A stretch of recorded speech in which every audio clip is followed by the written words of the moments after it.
Nekojima is Japanese for Cat Island. Unsurprisingly, there are cats there. But it seems they not only have cats on Nekojima, they've also got what we're going to call a questionable electrical network. Let's take a look at this weird but adorable and unique looking game. This is a snap review for Nekojima. Nekojima is a dice rolling and stacking / dexterity game designed by David Carmona and Karen Nguyen and published by Hachette. Nekojima plays 1 to 5 players of really any age. Just about. And the game can be as short as about 15 minutes. So Anitra, let's talk about the art in Nekojima. Most of the art is on the box, but the pieces inside are these wooden poles called denshu with different colored string attached.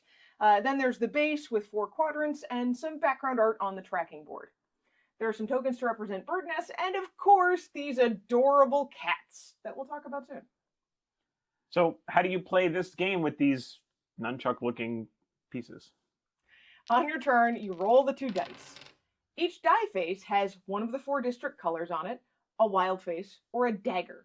The dagger means that the player to your right chooses one of the 4 available districts. Then you draw a cube from this bag. If it's black, keep drawing until you get another color. Take a denshu with string that matches the color of that cube and put it on the board. The 2 poles must be in the 2 different districts that you've rolled, or that have been chosen for you. You can't touch the string, you can't have the string touch other strings, you can't wrap it around the pole, and you can't put a denshu on top of itself, even if you're staying in the same district. You can, however, put the denshu poles on top of other denshu. Once you've played your denshu, take as many cat tokens as black cubes that you've drawn. You have to hang these cats on the wires that match the color of the denshu that you've placed this round. As long as the placement is valid and nothing falls, go to the next player. The game ends when something falls down. In cooperative mode, you look at your level to see if you've all won. In competitive mode, there's one loser, and everyone else is considered the winner. There's also a lot of variants to this game, which add to the replayability. So, Anitra, what did we expect from Nekojima? It looks really cute. The art made me think a little bit of a video game I've been playing called Little Kitty Big City, which has a black cat jumping all over in a tiny little city. And stacking games always look pretty impressive on the table. That's true. Honestly, for me, though, I expected a little bit more going on with the cats. I mean, it's literally in the name. And truthfully, the cats are actually a super small part of this game. This could have been Torijima, Island of Birds, or Sarujima, Island of Monkeys. It really wouldn't have actually changed the game all that much at all.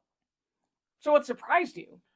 Well, I was surprised by how little cats were involved here, and honestly, I was a little disappointed in how that part of the theme came through.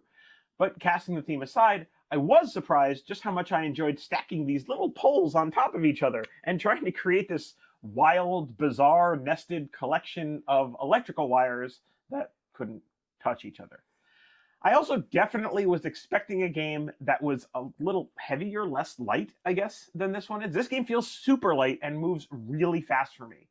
Finally, in a family setting, I'm not sure how much I like that mechanic of everybody wins except for the one person that loses. I don't that's what love the that. co-op version is for. That's true.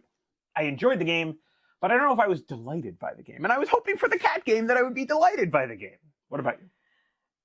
It's funny that you say that it's lighter than you expected, because for me, the turns were way more involved than I expected. You roll dice, and you pick cubes from a bag, and you place your denshu, and then sometimes you also place cats. I was also a little surprised at all of the variations in the rules. It's not just there's a competitive mode and a cooperative mode, but really codifying all the different restrictions, like these bird nests that you can place to show that a pole can't be stacked on anymore, or adding restrictions that only 2 poles can be in a given district. I think a little bit of experimentation can help you find the variation that works best for your family. So Andrew, would we recommend Nekojima? Well, we would recommend Nekojima for people who really love dexterity games. I wanted to recommend this as a cute cat game with some teeth, but like I said earlier, the theme doesn't really come through, unfortunately, and the game is super light. Don't get me wrong, I like this game. It's really fun. It's just wrapped in a box that made me think that it was going to be something else, and that's fine. Yeah, as long as your expectations match what you're getting here, you won't be shocked by Nekojima. We're going to rate Nekojima 3.5 circuits out of 5. And that's Nekojima In a snap.